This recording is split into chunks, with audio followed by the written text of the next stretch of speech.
L'émission où je vais vous présenter une œuvre, un sujet, qu'importe en fait, je vous présente quelque chose, mais dans un PowerPoint assez mid en vrai, je vous l'avoue. Et aujourd'hui, parlons de Winebreaker. Alors, boum, présentation du banger du jour, évidemment sur ma petite chaîne Twitch, pour la rediffusion YouTube évidemment. Venez si vous voulez voir ces présentations en live, je vous présenterai en face à face mes petits bangers. Donc, parlons de Winebreaker. Je tiens à préciser, il n'y a aucun spoil, tout simplement parce que je n'ai pas envie de spoiler, parce que je n'aimerais pas être spoilé tout simplement. Il y aura juste des images évidemment pour imager, mais j'essaie de cacher des têtes, mettre des images hors contexte, tu comprends pas donc ça devrait le faire. Je vais repasser un peu sur l'œuvre, je vais parler de certains éléments de l'intrigue, et sans rentrer dans les détails. Alors les gars, je n'ai pas fait d'effort. Donc j'ai fait une petite carte d'identité de l'œuvre, donc de cette œuvre-là. L'auteur c'est Young Seong Jo, donc un GOAT finalement, parce qu'il a créé cette œuvre, je crois il a 40 piges en plus, il a donné 40 ans. Il y a 558 chapitres actuellement. Les genres principaux de l'œuvre sont sport et furio. Génial, c'est la meilleure combinaison de genres possible, je pense, dans un manhwa ou un manga. Ça a commencé en 2013 la publication, donc ça fait quoi? Ça fait 13 ans bientôt que ça existe. Donc c'est super, ça fait super longtemps. Hein. Son statut actuel, abandonné, point d'interrogation. Oui, parce que effectivement, je ne sais pas si vous avez vu les news, Winebreaker se serait arrêté en plein milieu. J'y reviendrai plus tard, à la fin. Je lâche juste l'info comme ça parce que peut-être ça la dernière fois que vous avez entendu parler de Winebreaker, c'est à cause de ça, à cause de cette news qu'il aurait été abandonné. Donc j'y reviendrai plus tard pour parler un peu de ce qui s'est passé. Watch time les gars, ce qui définit le genre. Alors c'est un manga sur le vélo. Et ça c'est fou les gars. Parce qu'on pourrait se dire, c'est un peu goofy le vélo, comment ça peut être stylé. Déjà, je sais pas si vous connaissez, il y a le manga Sakamichi Ansel qui est déjà exceptionnel. L'anime est disponible sur Netflix normalement. Ça parle du cyclisme, mais là ça parle d'un autre type de cyclisme, street riding. Mais carrément, j'ai fait une petite partie sur le manga de sport en général. Manga, manhwa, enfin, et le genre sport en général. Ce qui est bien effectivement avec le sport, c'est que tu peux faire n'importe quel type d'œuvre avec le thème de sport, que ce soit un slice of life, un seinen, un shonen, etc. Même de la romance, comme Blue Box, c'est exceptionnel. Ils se servent de ça pour raconter leur histoire, quoi. C'est autour de ça que tout va se construire. On le trouve le plus souvent sous la forme d'un shonen, comme par exemple Sakamichi Ansel qui parle de vélo, comme Kuroko's Basket, comme IQ, un shonen de sport, où le personnage va chercher à se surpasser, à devenir le plus fort. Et d'ailleurs, c'est un terme, c'est le Suppukon. Suppukon, c'est un mot valise de sport et kanjo. Kanjo qui veut dire cran ou détermination. Et c'est exactement ça les mangas de sport, en tout cas de shonen. Où du coup, le héros ou la héroïne va chercher à être le meilleur à tout prix. J'aimerais parler de quelque chose aussi, c'est le syndrome des mangas de sport. Manga manhwa du coup, le syndrome de l'épidémie de motivation shonenesque. C'est comme ça que je l'ai nommé. C'est peut-être un peu trop complexe le terme, mais en gros c'est juste pour dire une chose, c'est que les shonen nous motivent. Quand on lit un shonen, quand on lit One Piece, on est motivé. Ça nous donne de la détermination et nous donne envie de nous lancer dans des projets. Le manga de sport en général, ça a un truc en plus. Ça va te donner la passion. La passion de quoi? Du sport représenté. Tu peux lire n'importe quel manga de sport, tu vas kiffer ce sport et tu vas vouloir t'y mettre. C'est une dinguerie comment tu vas être matrixé. Là par exemple Rikudo, j'étais dans mon arc box à ce moment-là. Quand je lisais Rikudo, je donnais des droites à du vide. Petit florilège de moi, qu'est-ce qui m'a touché le plus? Par exemple Aishil 21. Évidemment, qui est un de mes mangas préférés, toujours confondu, un de mes mangas de sport préférés, si ce n'est mon manga de sport préféré. Ça se bat avec Slam Dunk, je pense. Car Achilles 21, ça m'a matrixé le cerveau. J'étais vraiment en mode, je kiffe de baiser le football américain. Genre vraiment, je kiffe trop ce sport juste grâce à Achilles 21. Et ce sport est fabuleux, les gars. Nique le rugby. Ici, on est... Non, ma bad.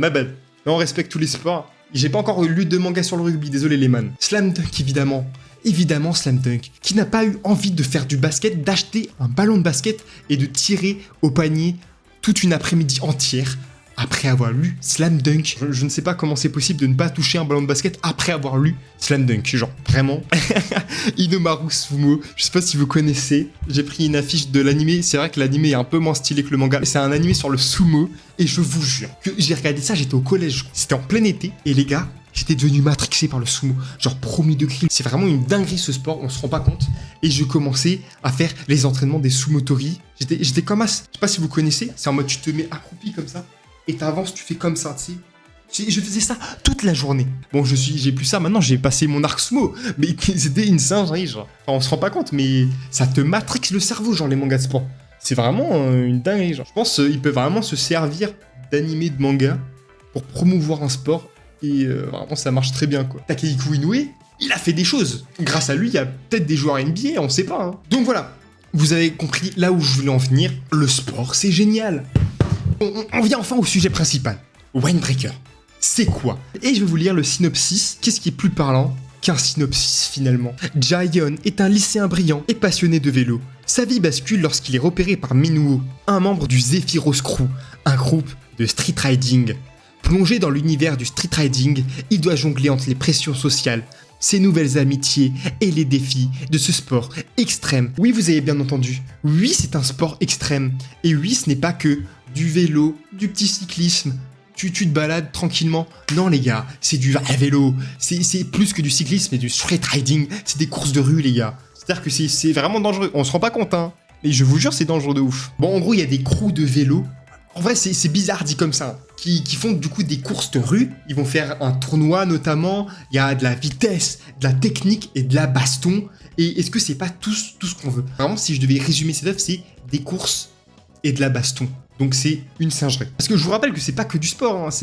En fait, il y a pas mal de genres et on y vient. C'est slice of life, sport, Furio. On peut même dire qu'il y a de la romance. C'est pas plus un Furio qu'un sport, mais je pense qu'on pourrait presque dire que le Furio a autant d'importance que le sport dans l'œuvre. C'est une part assez importante, ce qui n'est pas que matérialisé par les crews, les sortes entre guillemets de gangs de vélo. C'est très très nul dit comme ça. Putain, en plus les images que je vous mets les gars, putain mais quel poulet, regardez-moi.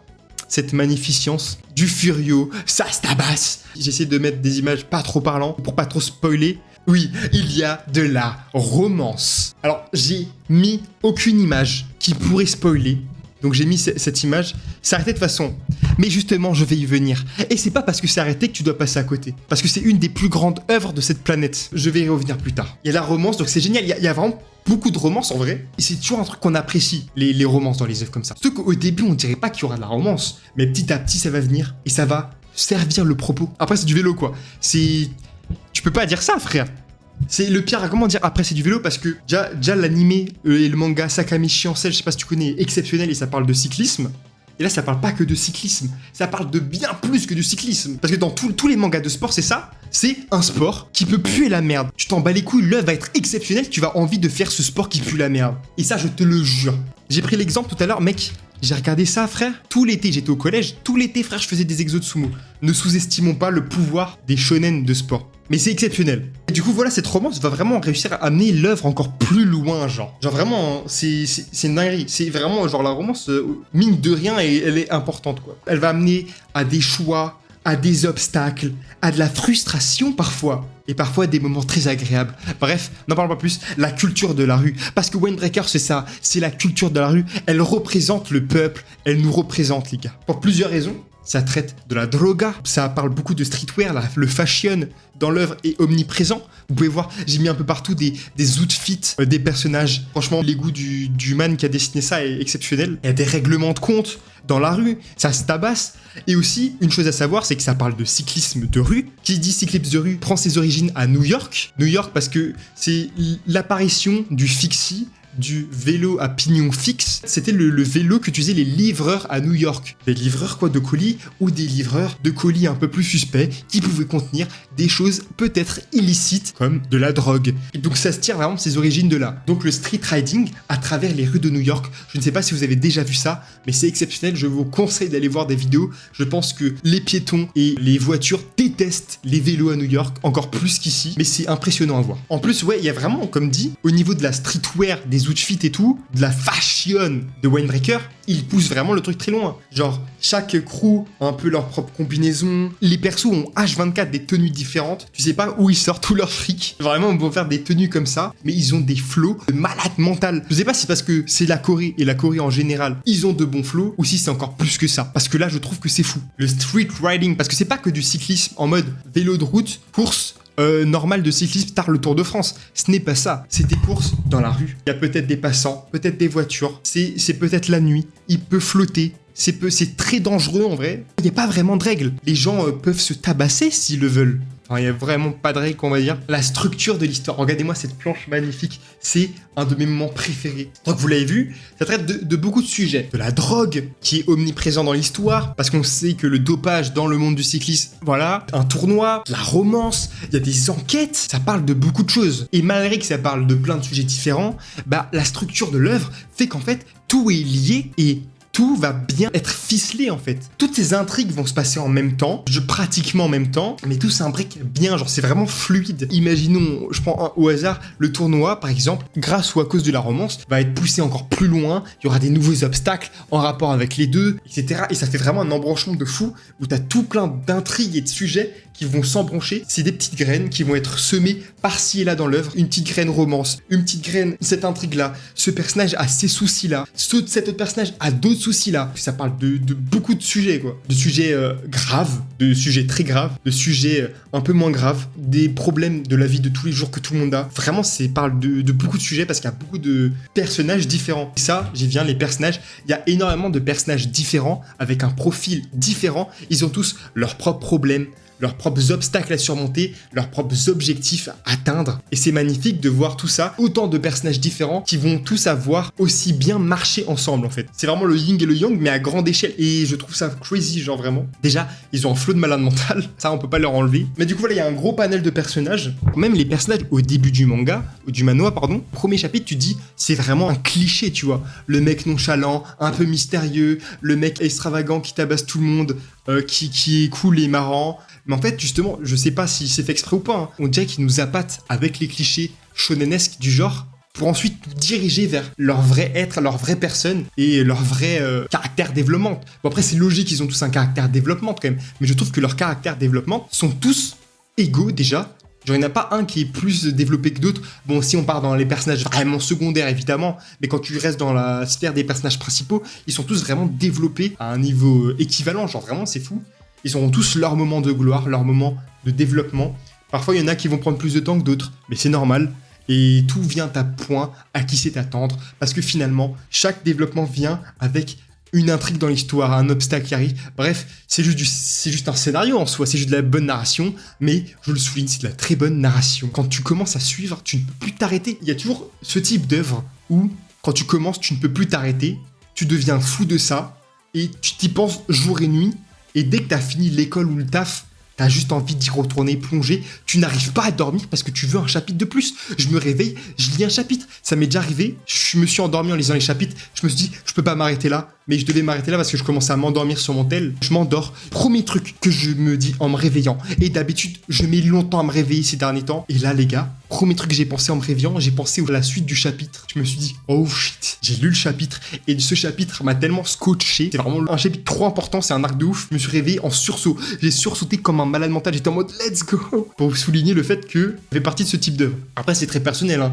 Chacun a ce type d'œuvre différent pour plein de personnes. Genre, Achille 21, ça me faisait ça aussi, par exemple. Et j'ai pas envie de spoiler. Non, c'est pas du spoil. Il y a beaucoup de gros bâtards. Mais au final, c'est pas tant de ça que des bâtards. Mais il y a des bâtards qui sont vraiment des bâtards. Je vous laisserai voir qui est qui. Du coup, comme dit, il y a des crews. Tout un système de crew et tout. On est membre d'un crew, etc.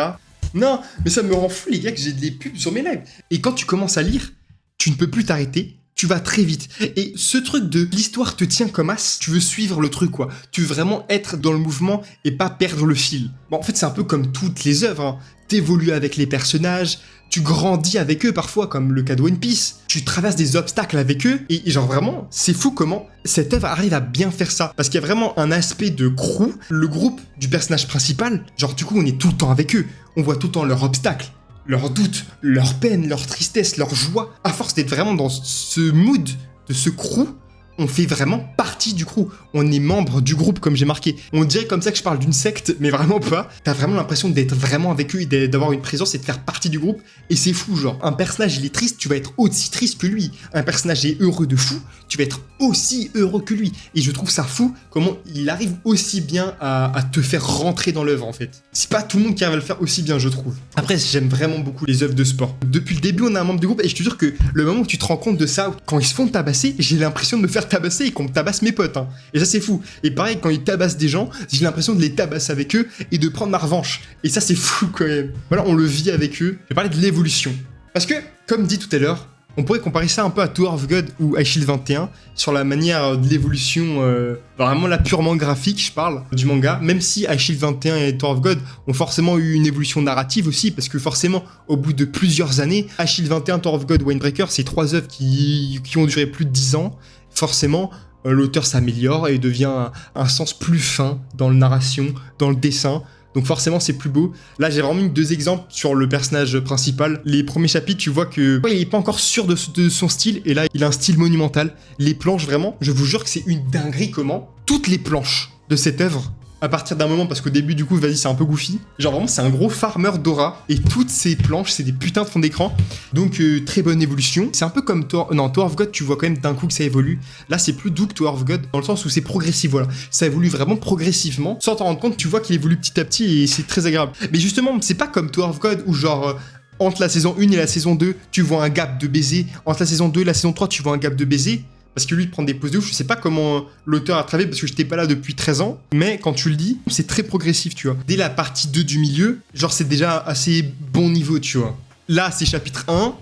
Ça, c'est peut-être chapitre 200. Ce style, c'est après 200 parce qu'il est devenu trop chaud sur la lumière. Genre, vraiment, les premiers chapitres, il y avait ce style de dessin. Mais genre, les arrière-plans et le background, c'était juste un fond coloré, genre. Comme Tower of God. Alors que maintenant, il fait des fonds de baiser. Après, je pense qu'il a des assistants. Hein. Mais sur la lumière, couleur et tout. En fait, ce type de progression, c'est trop dur à dire à partir d'un seul chapitre, genre, tu vois la différence, tu vois. Un peu comme Ice Shield 21.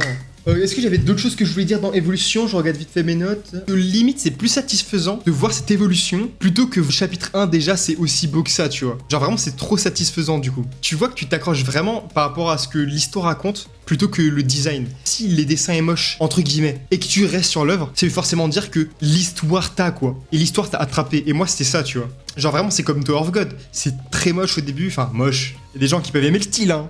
Mais c'est très particulier, on va dire. Tu te mets quand même dedans et t'arrives à te plonger dans l'histoire à fond. Et en plus, c'est bien de découvrir les personnages d'une certaine manière. Malgré lui, ça fait un parallèle avec ce que je racontais tout à l'heure sur le fait de...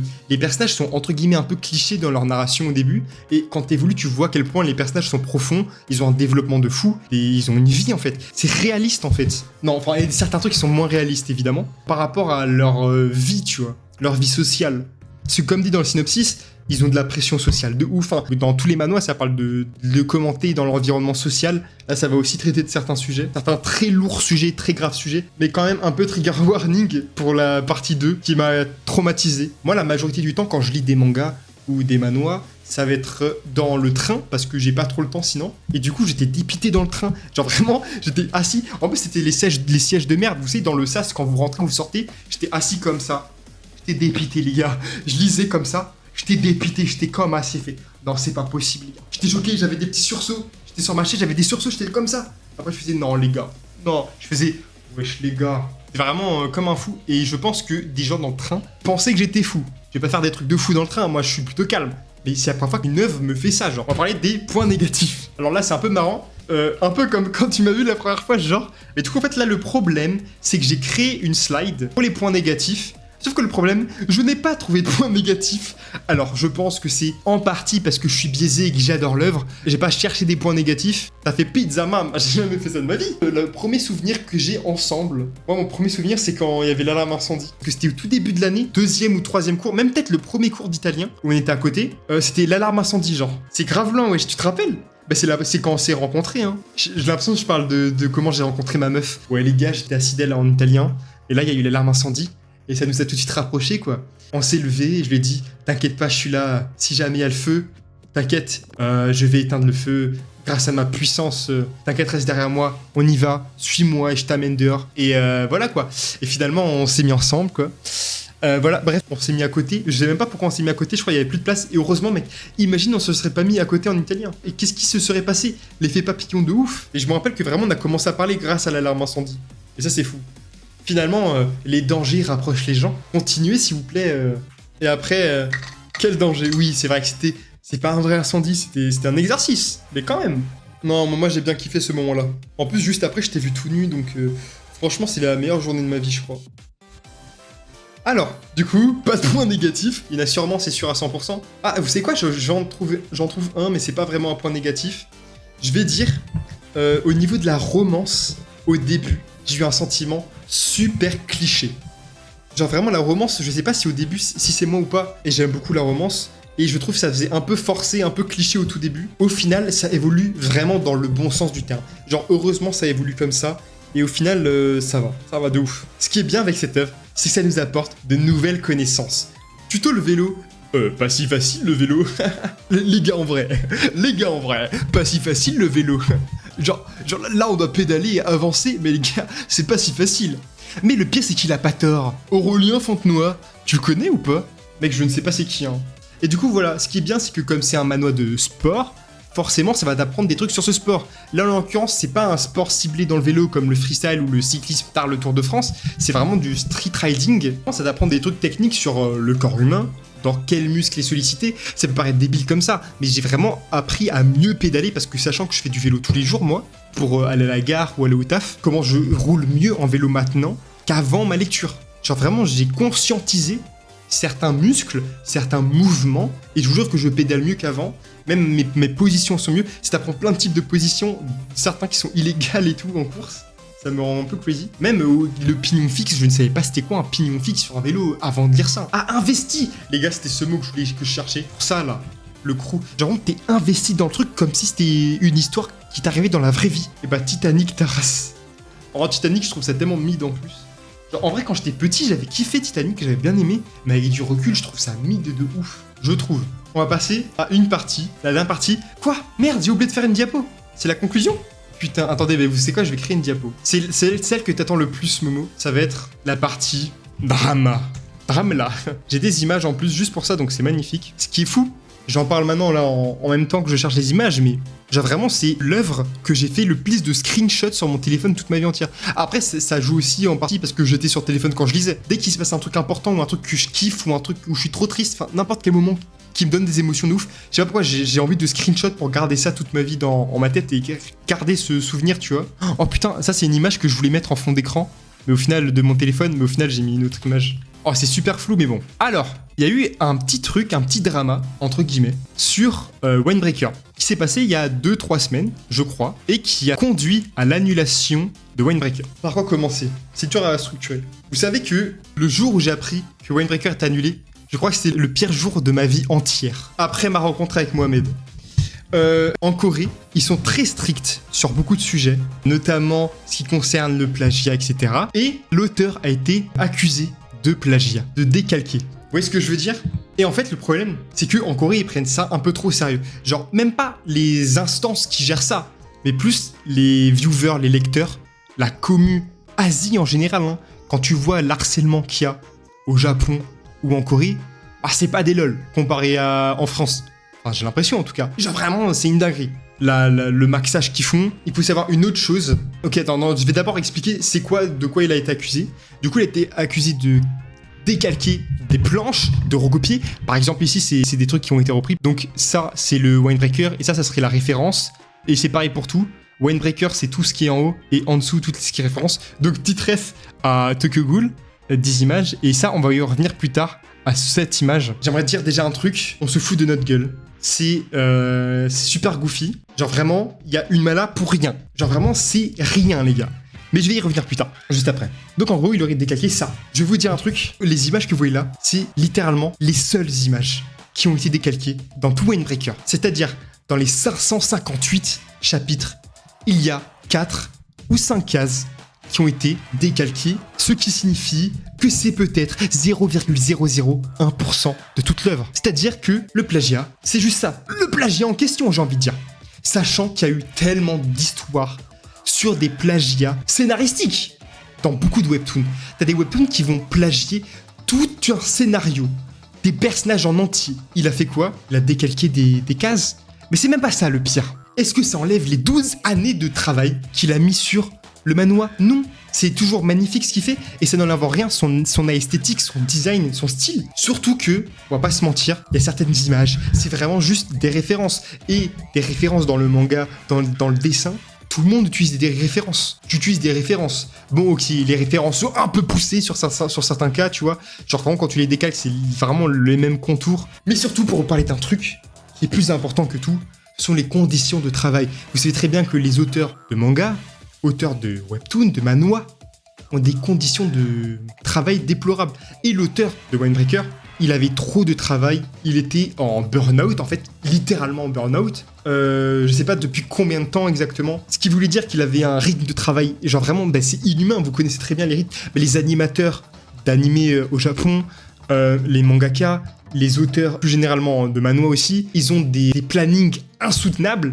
Ils travaillent genre littéralement H24. Ça l'a mené à un certain moment, ces cases-là, parce que littéralement c'est les seules cases où il a utilisé une référence un peu trop puissamment. Du coup, ça l'a poussé à utiliser des références très puissamment pour gagner du temps. Ok, c'est une référence, mais genre, c'est pas comme s'il avait repris exactement la même image. Il a juste pris une référence, c'est-à-dire une position d'un corps qu'il a appliqué sur son personnage pour s'aider et aller plus vite parce qu'il en pouvait plus. Il était juste KO, quoi. Il était KO, l'auteur. Il était KO. Il en pouvait plus. Ce qui est un peu logique, avec ses conditions de travail déplorables qui l'ont peut-être dégoûté du monde du dessin, du monde du manhwa, et à cause de ça, qui va peut-être plus jamais toucher à ça. Toute cette supercherie cache ça, en fait. C'est juste des conditions de merde et un burn-out, parce que justement, il a fait un communiqué dans ce dernier chapitre pour dire que littéralement, il était en burn-out et qu'il en pouvait plus, qu'il pouvait plus tenir. Genre vraiment, il était KO. Et du coup, à cause de ce communiqué, il y a une théorie de zinzin. Ce serait le fait que l'auteur a fait exprès de prendre des références comme ça, parce qu'il a littéralement pris une référence de Tokyo Ghoul, qui est littéralement une des planches les plus connues de Tokyo Ghoul. Donc forcément, ça passe pas inaperçu. Ils ont théorisé qu'il a fait exprès pour pouvoir avoir une raison d'arrêter Windbreaker, parce qu'au fond, lui, il voulait pas arrêter Windbreaker. Parce que c'est quand même son œuvre de cœur. Ça fait 14 ans, 13 ans qu'il est dessus. Mais en même temps, il avait besoin d'une raison. Et cette raison, c'était le drama qu'il allait lui donner d'arrêter. Donc avec tous les lecteurs coréens qui le chient à la gueule. Je sais pas à quel point en vrai en Corée ils lui ont chié à la gueule ou pas. Je sais juste qu'il a eu quelques pressings. Alors que quand tu regardais, quand l'info est sortie, toute la commu internationale en avait rien à foutre. C'était en mode attends, c'est que ça? Sachant qu'il y a eu 1 milliard d'histoires de plagiat dans tout le monde de Webtoon, 10 000 fois pire que ça, hein. Ça c'est rien, c'est même pas du plagiat quand on compare à l'autre plagiat. Et en plus le pire c'est que ce qui est marrant, carrément c'est même pas des références à des artistes ou d'autres mangas. Pour le coup ici, c'est vraiment juste il a généré une image en IA pour avoir une position dynamique d'un personnage comme il voulait. Et il a repris la pose, quoi. En plus, c'est même pas exactement du décalcage, tu vois, quand tu regardes attentivement, c'est genre juste, c'est une référence, quoi. Même là, même ici, il a rajouté plein de trucs, hein. Comme dit, c'est pas un décalcage, il a juste repris la même chose. C'est juste, il reprend une référence, la forme, et il ajoute plein de trucs, quoi. Genre, il fait son propre design à la fin. Ce qui a pu, du coup, lui aider à gagner un peu de temps, pour certains moments qui devaient être très, très compliqués. Parce qu'il en pouvait plus. Du coup, voilà, bon, j'ai beaucoup parlé pour ça et c'était très déconstruit. Je m'en excuse parce que je parle vraiment à chaud. Donc, c'est compliqué de m'exprimer correctement. Donc, j'ai un peu tout mélangé. Mais du coup, voilà. Son manhwa a été diffusé sur la plateforme Naver Webtoon. Donc, pas Webtoon, mais Naver. Il commençait à être diffusé en plus sur Webtoon. Mais du coup, il a été retiré de toutes les plateformes, de Naver et de Webtoon. Soit Naver a eu un pressing, soit l'auteur a décidé de lui-même d'enlever. Et je pense que, en vrai, c'est difficile à dire. Je ne sais pas si c'est l'auteur qui a décidé de retirer, de Naver et tout, ou si c'est Naver. Je pense quand même que c'est Naver qui a décidé de retirer parce que ils sont pris une petite shitstorm, je pense, en Corée. Mais le pire, c'est que je sais même pas c'est quoi la tête de la shitstorm qui s'est pris en Corée, parce que même en Corée, je pense pas que ça a été si énorme que ça, la shitstorm. Genre, et en plus, arrêter une œuvre aussi loin, avec autant de passionnés dessus, de fans, c'est dur la décision à prendre. C'est encore plus pour ça, je pense qu'il s'est excusé platement, l'auteur. Parce qu'il y a plein d'œuvres, comme dit, qui ont plagié de baiser un scénario, mais ils ont jamais été retirés et ils continuent toujours de sortir leurs chapitres. C'est ça que les gens ont trouvé très bizarre aussi. Et du coup, plus récemment, genre quelques jours après l'annonce de l'arrêt, il faut que je retrouve le message, mais l'auteur, à la suite de l'arrêt de ça, il a quand même posté le potentiel dernier chapitre en croquis pour régaler les fans. Et du coup, j'ai trop le seum parce que ça en général, quand tu fais ça, c'est que c'est vraiment mort. Sauf que, faut que je retrouve le screen, il a fait un communiqué quelques jours après pour dire, en gros, je vous résume rapidement, genre en gros, il est juste dégoûté de tout ça, mais que si l'envie lui reprend, qu'ici il arrive à sortir de ce burn-out et re-avoir la motivation de dessiner parce que c'est une œuvre d'une vie finalement, bah il aimerait bien reprendre et finir et aller jusqu'au bout de son œuvre. Donc je lui souhaite tout le bonheur du monde à cette personne, à cet auteur, et j'espère qu'il va un jour reprendre et continuer et finir, quoi. On espère que c'est juste un hiatus, parce que je pense que la communauté internationale l'a montré à quel point on aime son œuvre, et que on est de tout cœur avec lui, qu'il fasse ce qu'ils veulent et ce qu'ils pensent que c'est le mieux, en fait. Voilà. Et sur ces beaux mots, c'est magnifique. En tout cas, j'espère que vous kiffez l'émission. Bah en conclusion, du coup j'ai déjà tout dit je pense, hein. C'est juste en gros une bande de potes qui font du vélo, qui évoluent dans la vie. Parce que réellement ils ont une évolution chacun, ils sont tous un putain de flow.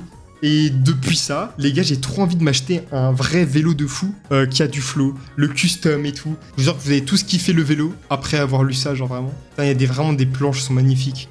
Du coup, voilà, est-ce que j'ai d'autres choses à dire pour la conclusion? Il y a les tomes qui sortent si jamais en France. À part la Corée, on est les seuls au monde qui éditent Winebreaker. Parce qu'il y a eu un crowdfunding pour pouvoir éditer, c'est Komogi Édition, je crois, qui a les droits. Et du coup, ils ont prévu les 4 premiers tomes. Mais à cause du drama et de l'arrêt de Winebreaker, je sais pas si ça va continuer après le tome 4. Et j'espère, parce qu'il y a plus de 20 tomes, donc j'espère qu'ils vont tous sortir en France. Oh putain, j'ai écrit une phrase de ouf dans mes notes. Parce que je parlais de Ansel Sakamichi, qui est une œuvre que j'ai kiffé de ouf en animé. Ansel Sakamichi, ça a été la première étincelle qui m'a donné la flamme du vélo. Et Winebreaker, c'était le bidon d'essence que j'ai vidé sur cette petite flamme. Vous voyez ce que je veux dire ou pas? C'est fou ça. Comme dirait Alpha One, mais oui c'est ça, c'est exactement ça. Donc voilà, ça a ravivé ma flamme, et cette flamme durera éternellement. La flamme Winebreaker. Merci à tous, je vais m'acheter un vélo, en gros.